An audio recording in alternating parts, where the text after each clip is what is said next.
Ceci est un livre audio autogénéré par Google. Introduction. Jamil Saya, chercheur au CERDAP 2. Nous n'avons jamais autant écrit que pendant cette période pandémique. Chacun est devenu un scribe, à la fois écrivain et portraitiste, notant et détaillant absolument tout ce qu'il fait, que ce soit par le texte ou l'image. Et pourtant tout le monde sait que les occasions de pensée donnent souvent des pensées d'occasion, qui, se voulant réactives, révèlent dès que passe l'événement leurs défauts. On y a songé. Mais on a fait le pari de faire autrement, se mettre en situation de vivre puis de raconter, quitte à paraître parfois iconoclaste. Quand on a proposé aux chercheurs du Centre d'études et de recherche sur la diplomatie, l'administration publique et le politique, CERDAP 2, et à d'autres de s'interroger sur leur présent frappé par la Covid-19, l'idée principale est de les inviter à réfléchir l'événement ni comme une fin du monde, ni comme le début d'un autre, mais comme une occasion de penser en partage. Une invitation à réfléchir librement la pandémie en choisissant la grille de lecture dont ils ont l'habitude de mobiliser pour leurs recherches, afin de décrire et de décrypter ce temps troublé. Car très vite on a compris que ce virus nous dépasse et en un certain sens, il reste insaisissable. Il est plus fort que n'importe quel ennemi de chair et de sang auquel nous avons été confrontés, et aussi de tout super-héros que nous avons inventé en imagination. Rapidement, nous avons compris qu'il va modifier tout ce à quoi avons été habitués jusqu'ici, au point même d'affirmer que notre vie d'avant était quasiment révolue. Un tel constat est d'autant plus troublant que ce supposé ennemi qui se dresse devant nous ne trahit aucun signe d'épuisement. Il se sert de notre corps et donc de notre relation à l'autre pour se propager. Quelque chose dans son invisibilité, dans sa vacuité violente, semble menacer notre existence qui nous paraît soudain fragile et sans défense. Les masses d'analyses déversées à son propos n'ont pas réussi à le rendre un peu plus compréhensible ou prévisible. Si nous sommes aujourd'hui inquiets, égarés et perturbés comme nous le sommes, écrit Jean-Luc Nancy, c'est parce que nous étions habitués à ce que l'ici et maintenant se perpétue en évacuant tout ailleurs, et notre futur était déjà là, déjà fait, tout de maîtrise et de prospérité. Les certitudes du progrès ont fait place aux incertitudes des crises, là naissent la réflexion et la prise de conscience de notre fragilité. Mais que nous arrive-t-il ? Quelles conséquences cet événement aura-t-il sur le monde et sur nos existences ? Le recours à la réflexion au cœur même de l'abîme de désespoir et de la peur, possède ici sa propre vertu. La réflexion n'est pas uniquement capable de s'enfoncer le plus loin possible dans la complexité et les soubassements des faits, mais aussi de préserver la liberté de penser la pensée. Pendant cette période tétanisante, l'imagination est comme une ancre que nous lançons des profondeurs du désespoir vers l'avenir, et nous commençons à la tirer vers nous afin d'avancer dans sa direction. Le fait même de réfléchir une situation meilleure signifie que nous n'avons pas encore permis à l'épidémie, à la peur qu'elle provoque, de réduire notre être au silence. À partir de là, la tâche du chercheur consiste bien sûr à expliciter ce qui demeure informulé. C'est ce défi que les chercheurs du CEDRA 2 ont voulu relever en proposant de produire une réflexion autour et par le prisme du virus. Bien que ce soit avec des méthodologies et des regards différents, ils ont su se saisir de cette séquence de l'histoire récente de l'humanité pour mieux comprendre comment se produisent les bouleversements politiques et sociaux. D'où une cascade de contributions dont les auteurs ont cherché à la fois de penser, de décrypter et de déconstruire cet événement dont la visée principale est d'ouvrir de libres espaces de réflexion, afin de mettre de l'ordre dans le désordre qui les entoure. Néanmoins, une chose est sûre, en période de pandémie, la première certitude qui se déploie est une certitude du mal, comme si l'homme contemporain, héritier du nihilisme, ressaisissait une référence objective par le biais de la négativité. Toutes les grandes certitudes, organisées en système de sa toute-puissance, se sont révélées dès lors. Il s'aperçoit que ce monde façonné par son action et sa pensée devient irrecevable. Et ce n'est pas la raison qui se révolte, mais la nature. Ce désordre sanitaire représente alors le premier soubassement mortifère du progrès non maîtrisé. Ce virus tue. Voilà la réalité. Mais sommes-nous en guerre pour autant ? Ce n'est pas une guerre parce qu'il n'y a aucun ennemi à vaincre, ni aucun humain à tuer, à moins de falsifier le sens des mots. Certes, il y a des morts, c'est donc peut-être une demi-guerre, mais nul ennemi à l'horizon. demi-guerre, et donc demi-paix très largement assurée par les personnels des services publics et du soin à la personne qui limitent la pandémie en permettant l'accès des malades aux soins. Pourtant, à une époque pas très lointaine, l'époque du libéralisme triomphant et de la mondialisation heureuse, nul ne peut voler au secours de ce monstre, le service public. Il représentait le mal absolu. C'est la récusation inavouée de la prédominance de l'État et de sa providence. L'État minimum apparaissait comme le garde-fou protégeant les citoyens du Léviathan omnipotent et de la permanente tentation de son intervention. Étrange certitude, si l'on songe que toutes ces croyances se donnent pour des impératifs catégoriques qui ne font point question.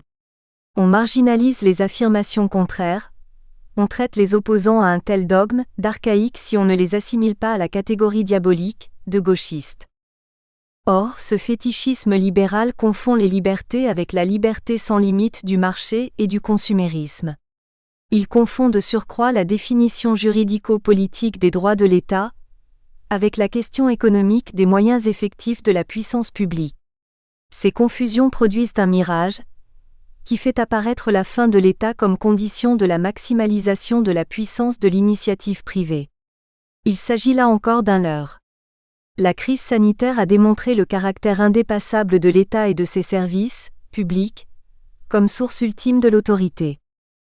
L'attitude des pouvoirs publics face à ce mal repéré est significative des insuffisances d'une politique réactive. Face à la crise, ils se sont empressés de déclarer que leur priorité est de sauver des vies quoi qu'il en coûte. Résultat, un enfermement sans discussion. Or, cette option ne vise à préserver que la vie biologique dans tous ses compartiments faisant fi des autres expressions de la vie. La peur, le masque et l'injonction à la distanciation physique sont utilisés jusqu'à l'écœurement comme unique pédagogie pour lutter contre le virus. Car il n'y a pas mieux que la mort pour faire peur. Et une mauvaise peur est toujours bonne à prendre pour tout pouvoir qui veut contrôler la société. Ainsi, le seul fait pourtant naturel de se promener sans masque loin des autres a été présenté comme un acte de trahison envers la nation, un risque sanitaire insensé pour soi-même et autrui. La population infantilisée a été jugée inapte à s'approprier et pratiquer sans la menace de la contrainte pénale les vertus préventives du port du masque dans l'espace public, du lavage systématique des mains et de la distanciation physique lorsqu'elle est possible. Si l'on éprouve de fortes réticences à l'égard d'une telle tournure normative, c'est qu'elle pénalise les instruments de prévention. Certes, la prévention est nécessaire et doit être renforcée face à la pandémie, mais la séparer de la nécessité pour en faire un objectif répressif en soi marque une rupture, conduisant le passage d'une société de responsabilité à une société de contrôle. En séparant la dangerosité de la proportionnalité et en détachant les mesures coercitives de tout contrôle, cette réécriture sécuritaire en temps de crise risque de remettre en cause la notion proprement humaine de responsabilité, au profit d'une dangerosité qui effacerait peu à peu les frontières entre les humains et les non-humains, et ferait disparaître les libertés les plus élémentaires. On en viendrait, selon un processus qui ressemble à une déshumanisation, par retirer de la communauté des citoyens les individus suspects, comme on retire des produits dangereux du marché. La pensée s'en trouve ici interpellée. Alors peut-être une lecture transversale et pluridisciplinaire offrirait-elle quelque chose comme une table d'orientation de ce temps agité. Cependant, afin de bien préciser où se situent les points de discussion, il a été convenu que le premier objectif serait non pas de débattre du virus lui-même, mais d'entrer dans l'examen de ses conséquences, à savoir comment les sociétés, groupes sociaux, collectivement ou individuellement, États l'ont vécu. Une fois cette hypothèse de départ acceptée, son analyse est apparue comme une question vive entre les chercheurs. Elle a donné lieu à des réflexions fort riches laissant entendre que d'autres pistes et d'autres méthodes sont possibles pour penser l'impact de ce virus. Aussi, de page en page, rencontre-t-on des analyses théoriques et des récits rendant compte de la nouveauté radicale de l'événement. Mais ce qui les unifie, c'est à chaque fois le sentiment de stupeur. Les auteurs ont adopté un regard qu'on peut qualifier de mouvant, c'est mettre en scène la problématique avec ses protagonistes. Débat tout à fait exemplaire des sciences sociales. D'abord par son actualité. Le chercheur ne peut ici se prévaloir d'une pure et dure objectivité, parce qu'il est au centre de l'action individuelle et collective et au cœur du symbolisme social. Il est l'analyseur du présent. Ensuite, par la complexité propre aux conséquences de cet événement. Quand on est ébranlé dans sa condition de vie, ce que le chercheur peut faire, c'est décrypter les faits non pour chercher à dire la vérité, mais pour permettre de mieux la décoder. Enfin, par son instantanéité. En effet, avec la crise, les faits ont subi une accélération continue et inexorable. Ils apparaissent et disparaissent aussitôt, contraignant le chercheur à un resserrement sur soi. C'est pourquoi le parti pris de cet ouvrage consiste à situer chaque contribution, par son auteur et par le texte, comme une réponse partielle, personnelle, mais représentative d'un courant ou d'un type d'approche scientifique, à un certain choix de questions en lien avec la Covid-19. Ces analyses, si ponctuelles et si différentes soient-elles, hétérogènes au point de paraître disparates, témoignent de l'extraordinaire foisonnement des idées provoquées par cette crise du coronavirus. Et dire que nous sommes qu'au début d'un processus réflexif sur le phénomène. Le poids des mots. 1. Écrire la vie, J.J.Gleizal, le poète de son temps. Jamil Sayah. On aurait tort de croire que la production poétique de Jean-Jacques Gleizal est un accident, sans rapport avec le reste de son activité de création, et qu'on peut la cantonner dans un chapitre à part de son œuvre. La lecture de ses poèmes suscite très vite la curiosité du lecteur.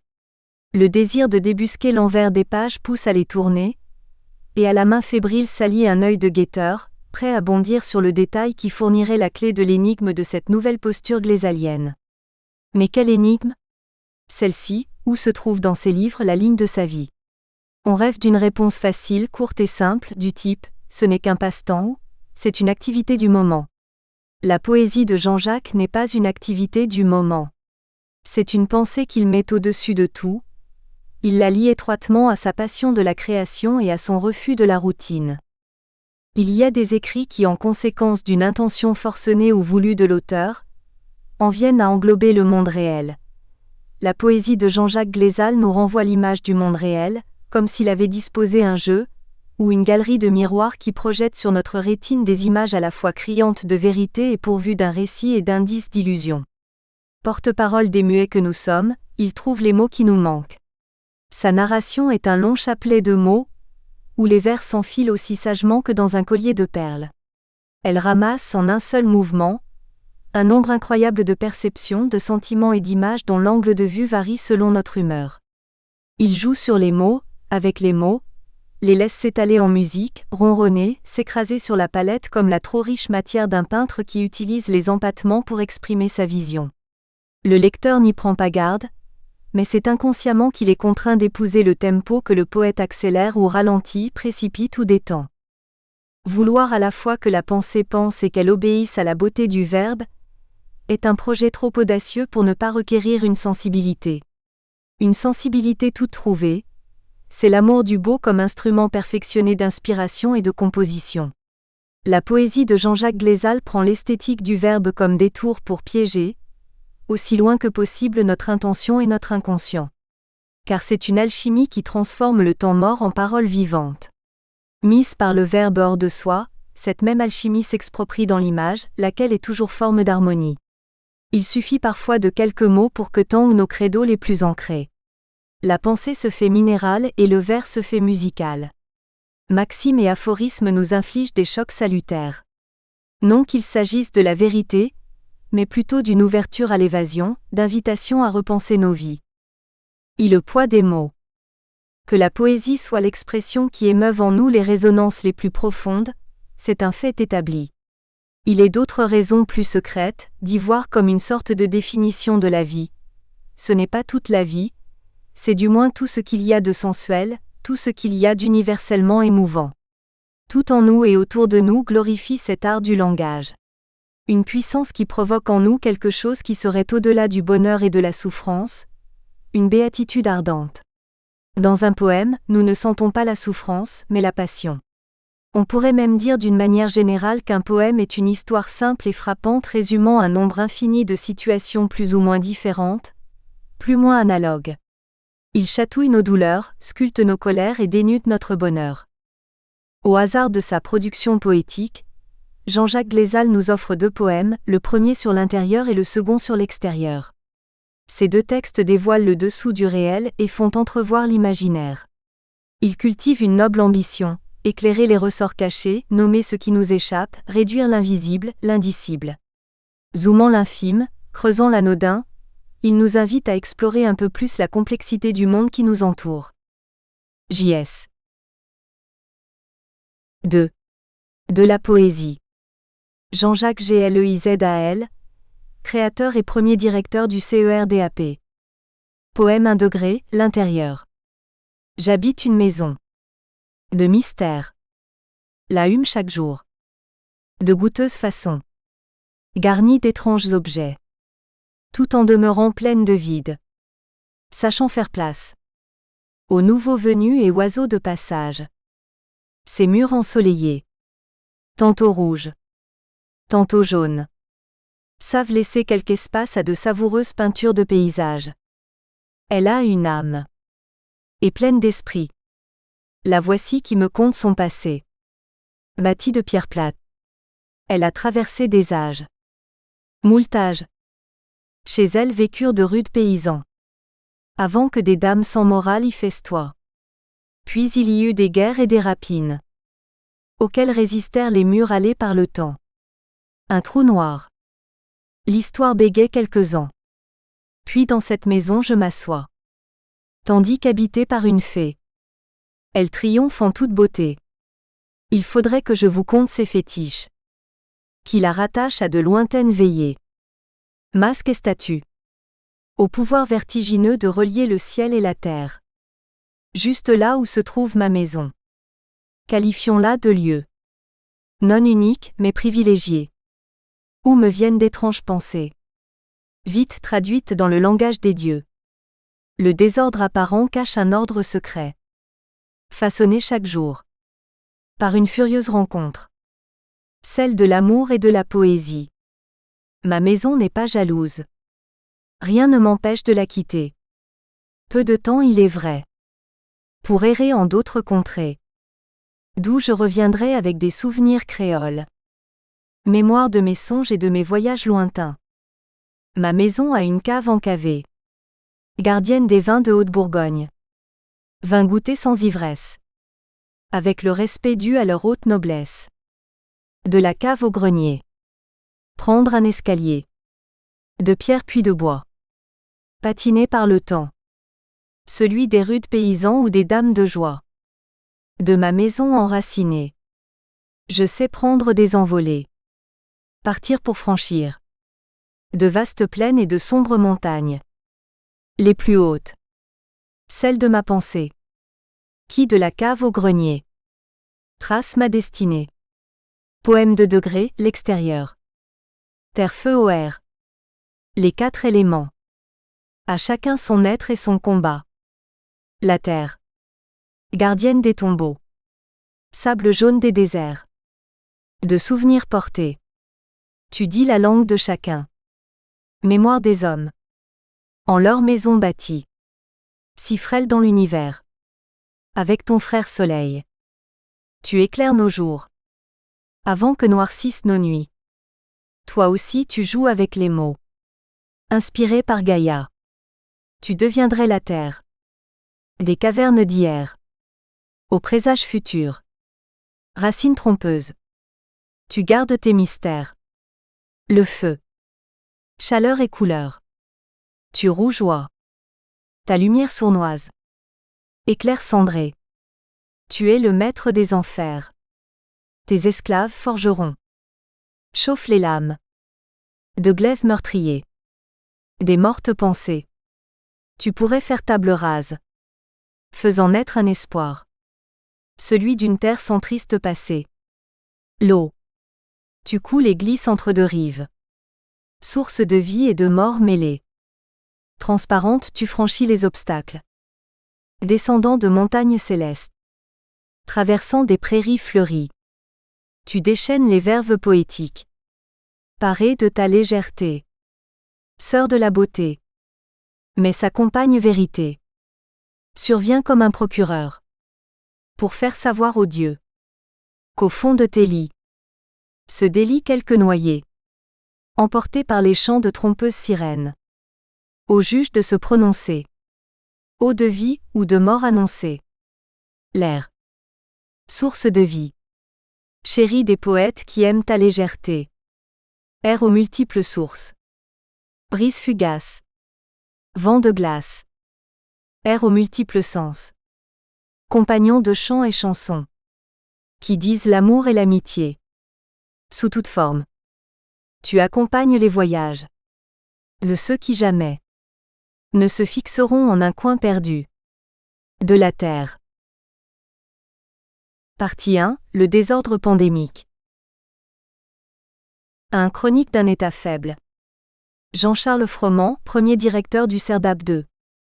Il y a 6 mois de cela, à l'occasion du confinement du printemps 2020, je publiais une tribune au journal Le Monde sur les premiers enseignements susceptibles d'être dégagés sur l'état de sa gestion de la pandémie du Covid-19. J'y indiquais 2 visages de l'État, celle d'une puissance rarement atteinte jusqu'alors, attestée par sa capacité à mettre en œuvre dans des temps records des dispositifs exceptionnels de lutte contre une épidémie de grande échelle, celle à contrario d'un État faible, impréparé, confronté à un ensemble de facteurs de fragilité, hérités notamment des politiques d'ajustement structurels engagées de façon continue depuis le début des années 80. Une faiblesse le condamnant non seulement à prendre des décisions contre-intuitives, mais aussi potentiellement attentatoires aux libertés. Face à ces 2 visages de l'État, l'hypothèse du second, même si les 2 constituent une réalité, me semblait assez sensiblement l'emporter sur la première. Quelques mois plus tard, et à l'approche de la fin d'un 2e confinement, la présente contribution vise à évaluer laquelle de ces 2 hypothèses paraît finalement confortée ou invalidée. Ne ménageons pas le suspense. Cette 2e étape de gestion de la pandémie, si elle me semble confirmer l'une et l'autre de ces hypothèses, témoigne encore à mes yeux de la prévalence maintenue de la seconde sur la première. Du côté de l'État fort, on notera déjà la capacité de l'État à corriger rapidement ses erreurs initiales, parvenir à reconstituer un stock de masques suffisant, y compris en assurant désormais une production nationale, améliorer et assurer la continuité de la prise en charge des soins dans le contexte d'une crise au déroulement difficilement prévisible, se doter des réactifs en quantité suffisante pour pratiquer un nombre quotidien record de tests Covid-19. À ces corrections, s'ajoutent les efforts maintenus de l'État en matière de soutien de l'économie, et sa capacité à dégager de façon surprenante et permanente de nouveaux fonds à cet effet. Mais cela ne suffit pas à masquer une faiblesse devenue endémique. Des tests nombreux, mais réalisés initialement dans le plus grand des désordres, une impuissance à convaincre la population à télécharger l'application Covid-19, et à peine plus celle dénommée Tous Anti-Covid, un renoncement de facto à l'objectif d'un traçage des personnes contaminées et a fortiori des cas contacts, l'émission des apostrophes, un ensemble de prescriptions sanitaires de précaution tant pour les individus que pour les professionnels, et une incapacité à en assurer réellement et systématiquement le contrôle au regard des effectifs disponibles et mobilisables à ce titre. Et au final, la décision de procéder à un nouveau confinement, nettement moins bien accepté et compris que le premier, tant dans ses modalités que sa justification sanitaire. Quant au débat engagé autour du vaccin, il traduit exactement les mêmes mots: incertitude des évaluations scientifiques et absence de confiance a priori sur l'innocuité de son administration, doute sur la capacité logistique de l'État à organiser de façon efficace une campagne générale de vaccination de la population. Car on a assisté aussi, en même temps qu'à une nouvelle baisse de confiance de la population dans la capacité du gouvernement à bien gérer cette crise, à une sorte de contagion de l'illégitimité de l'État à tout ce qu'il touche. Pour compenser la défiance politique dont il est l'objet, l'État a cherché dès le départ à s'appuyer sur le discours scientifique. Et c'est le discours scientifique lui-même qui a perdu progressivement une grande part de sa crédibilité, sous l'effet de plusieurs facteurs sur lesquels il n'est pas besoin de revenir ici. Pour compenser les effets néfastes du confinement, l'État a développé de nouveaux moyens d'appui à l'économie et au commerce, sensiblement renforcés. Et ces mêmes aides sont désormais dénoncées par ceux qui sont censés en bénéficier tant en raison de leur absence d'efficacité réelle ou supposée, que de leur principe même, aider assister, plutôt que de laisser travailler. Pour protéger sa population, et éviter la saturation des structures hospitalières, l'État a mis en œuvre un ensemble de stratégies de freinage de l'épidémie en essayant de trouver un équilibre, à la différence du premier confinement, entre les interdictions et les autorisations maintenues. Et toutes ces mesures font désormais systématiquement l'objet d'un procès en incohérence, parfois justifié, parfois beaucoup moins. Il en résulte un affaiblissement continu et régulier de l'État, et de ceux qui le représentent et ou l'incarnent, et une remise en cause de plus en plus profonde de la légitimité même de la parole publique. Et aux mêmes mots, les mêmes effets, à savoir des gouvernants obligés, pour compenser une faiblesse devenue structurelle, de s'appuyer sur le seul refuge qui lui reste encore, à savoir la norme juridique et le cadre d'obligatoriété qu'il peut imposer par son entremise. L'état d'urgence sanitaire devenant l'ultime véhicule lui permettant d'asseoir une autorité par le droit. Mais c'est en réalité un terrible piège qui se referme sur lui, l'État se donnant en réalité par cette voie l'illusion d'être ce qu'il n'est plus, et de pouvoir continuer à faire qu'il ne peut plus faire. L'illusion d'abord que le rôle de pilotage des crises, dans une tradition colbertiste renouvelée, lui incombe naturellement et que c'est donc à lui qu'il revient exclusivement d'en assurer encore la gestion. L'illusion ensuite, que le recours à la norme juridique peut être le vecteur d'une reconstruction ou à tout le moins, le symbole d'une autorité maintenue, voire réaffirmée. Au lieu de cela, alors même que dans des contextes de crise c'est généralement l'inverse qui s'observe, la défiance à son encontre ne fait que grandir. Et c'est ainsi que se conjugue, dans un unanimisme parfois déconcertant tellement il associe des intérêts et des idéologies différentes, les dénonciations tant d'un repli centraliste des gouvernants que de celles de l'inefficacité structurelle de leurs actions ou d'une dérive autoritaire de l'État. Cette situation ne nous semble pourtant rien d'autre que la conséquence d'un double mouvement qui traverse l'État depuis plusieurs décennies et qui affecte en réalité, au-delà de cette seule gestion crise, de nombreuses politiques publiques, sécurité, santé, enseignement supérieur, etc. À la fois celui d'une réduction drastique de ses capacités d'agir sous l'effet de différentes politiques et stratégies de réforme institutionnelle et celui dans le même temps de son impuissance à repenser son rôle dans le contexte même de ces réformes. En d'autres termes, si depuis près de 40 ans, l'État s'est employé à s'auto-limiter sous l'effet de politiques d'inspiration néolibérale, il n'en a tiré aucune conséquence sur la nécessité, dans ce cadre nouveau, de devoir totalement repenser sa place et sa façon de travailler avec les autres acteurs sociétaux sous peine à contrario de s'engager dans l'impasse que l'on constate aujourd'hui.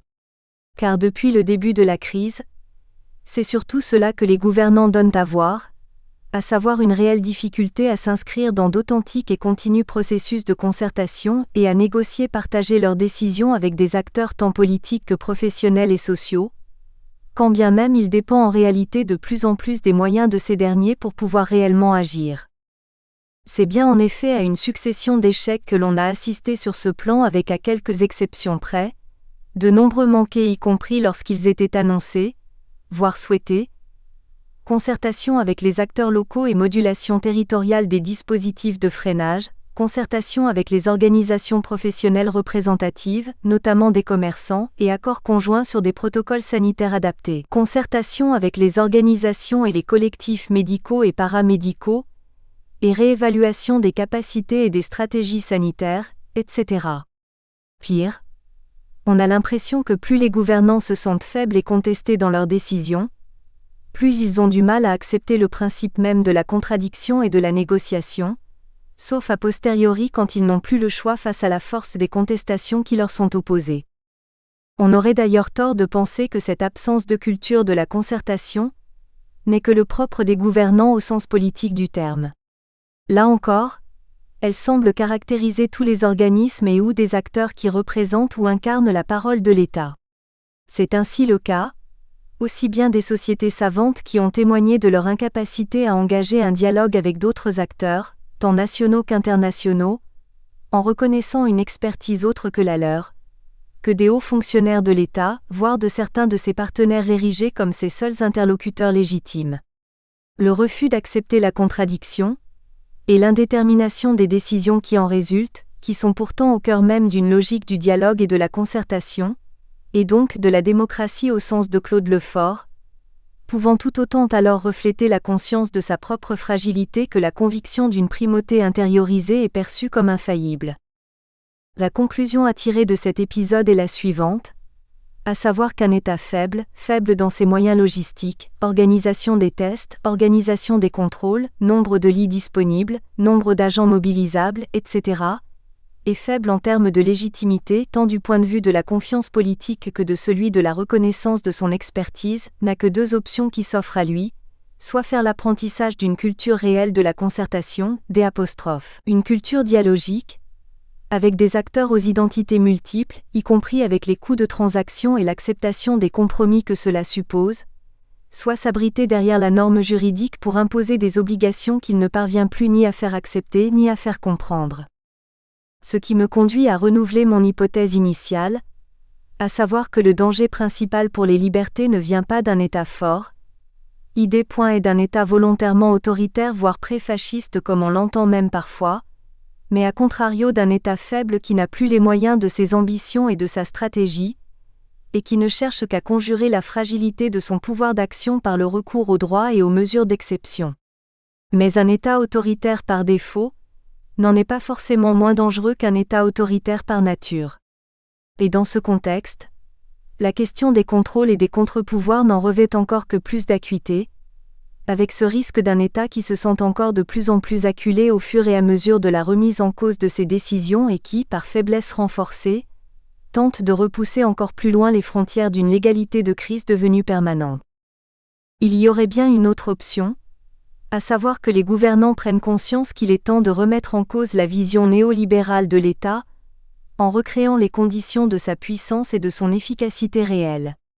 Mais si certains pouvaient encore croire en une telle possibilité lors du premier confinement, en rêvant d'une après-crise qui ne pourrait plus ressembler au temps d'avant, le retour immédiat dès son terme des réflexes de pensée présents avant le début de la crise a dû quelque peu refroidir leurs espoirs. Même le secteur de la santé, alors que l'on aurait pu naturellement imaginer le contraire, n'a pas bénéficié de la revalorisation structurelle qu'il était en droit d'attendre. Le Ségur 2 n'étant absolument pas en mesure de répondre à la crise profonde qui le traverse. Il semble donc difficile d'imaginer que le grand soir est pour demain, mais au moins peut-on peut-être espérer que certains enseignements pourront quand même être tirés de cette crise en réfléchissant autrement à l'État. Et notamment, parce que cela ne résoudra pas tous les problèmes, en réfléchissant aux moyens lui permettant de faire réellement des fonctions de prospective, d'anticipation, d'évaluation et d'expertise ses missions cardinales. Le débat n'est pas nouveau. Il nous renvoie d'une certaine façon à la question de la mise en place d'un État stratège.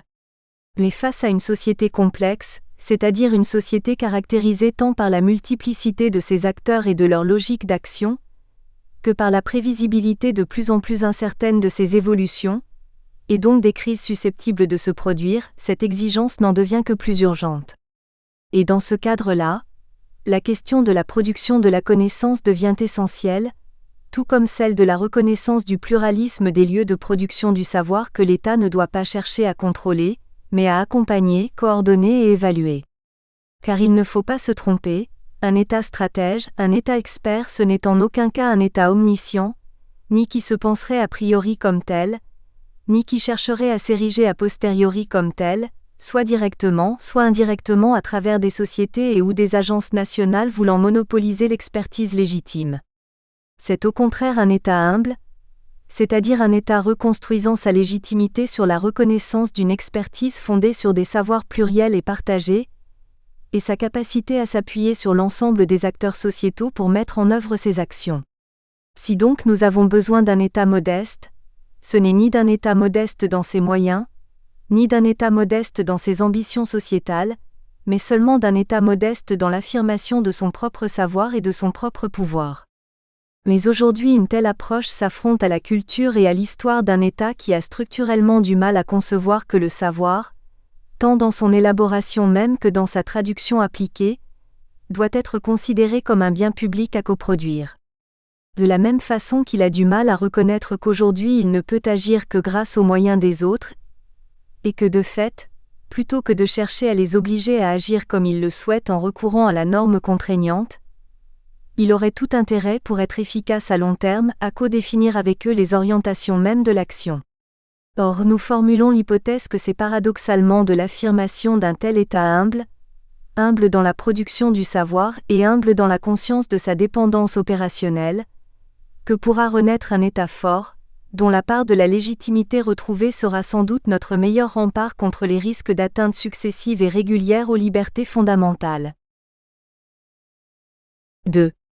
Crise du Covid-19, la fin de l'hypermobilité ? LOUISMERIC Logo, étudiant à Sciences Po Grenoble. Janvier 2020 fut le début de la plus grande crise sanitaire suivie sans doute de la plus grave crise économique que le monde ait connue depuis la fin de la Seconde Guerre mondiale.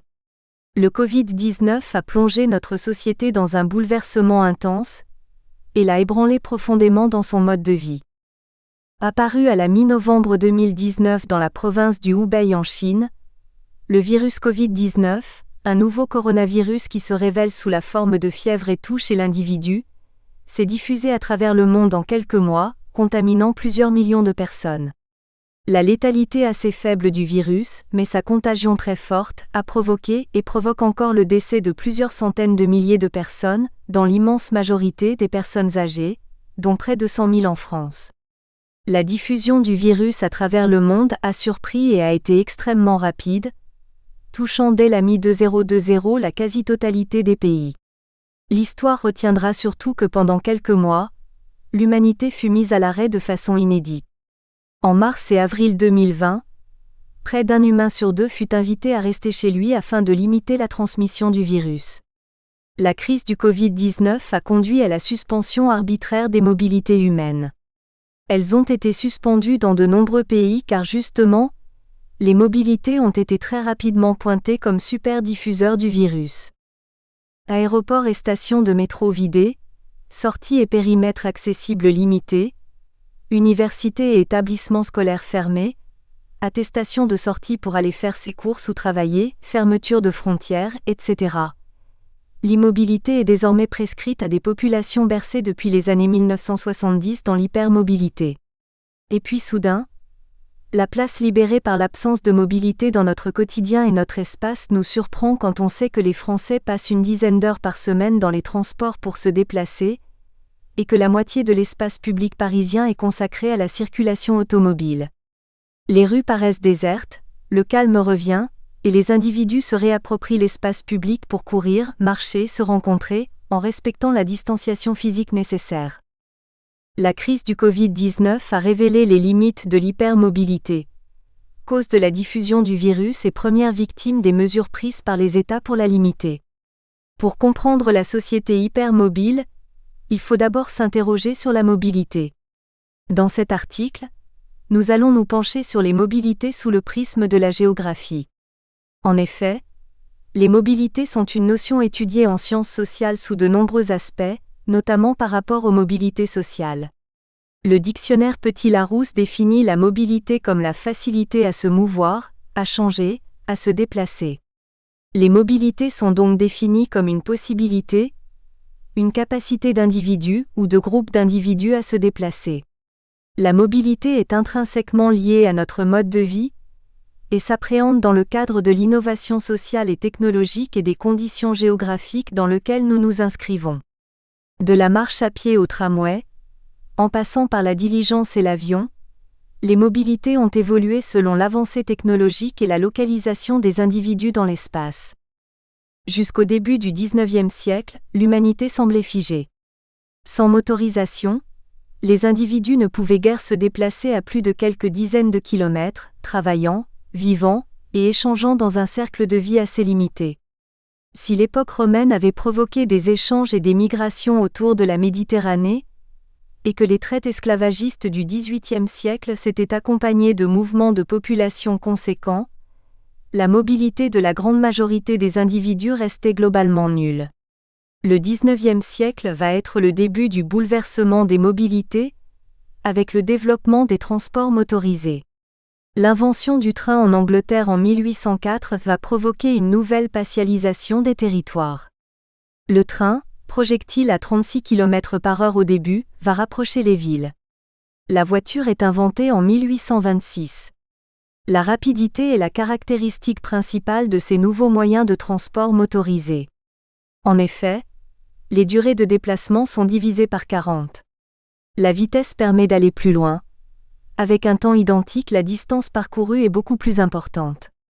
Au cours du XXe siècle, les transports se sont améliorés avec le développement du réseau ferré en Europe de l'Ouest, le perfectionnement de la vitesse des trains, la propagation de la voiture comme moyen de locomotion majeur, l'explosion du trafic aérien, etc. La naissance de la société hypermobile était synonyme de massification, rapidité et distance toujours plus importantes à partir des années 1970. Entre 1970 et 2005, le transport de voyageurs, tous transports confondus, est passé de 2 à 5 milliards de kilomètres parcourus en Europe de l'Ouest. L'apparition du low-cost en Europe a conduit à une explosion du trafic aérien. La baisse générale des coûts de transport favorise la massification.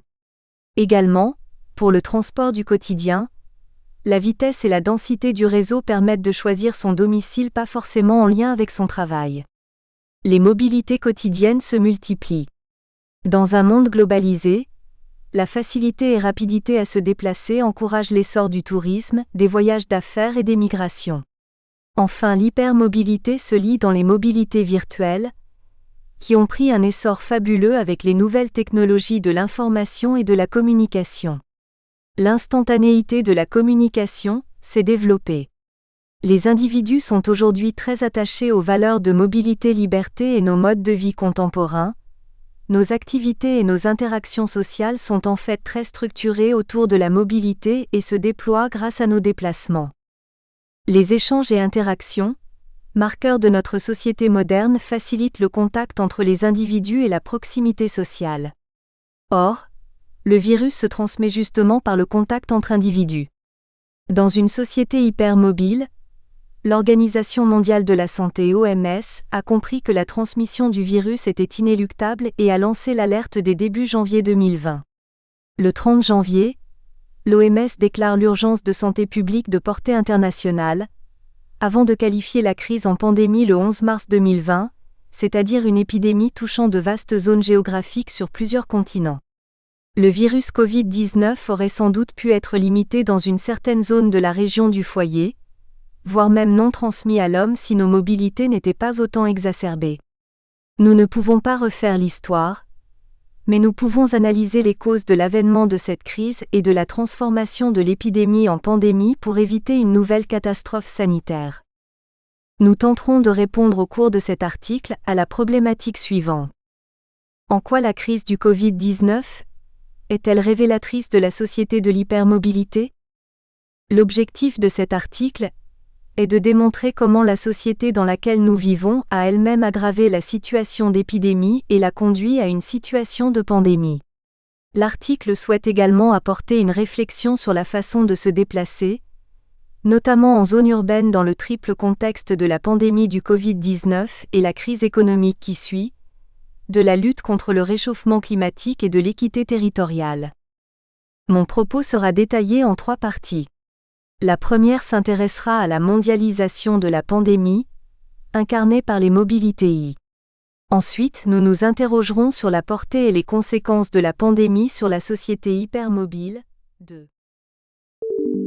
Nous espérons que vous avez apprécié cet aperçu. Pour continuer à écouter ce livre audio sur Google Play Livres, utilisez le lien dans la description de la vidéo.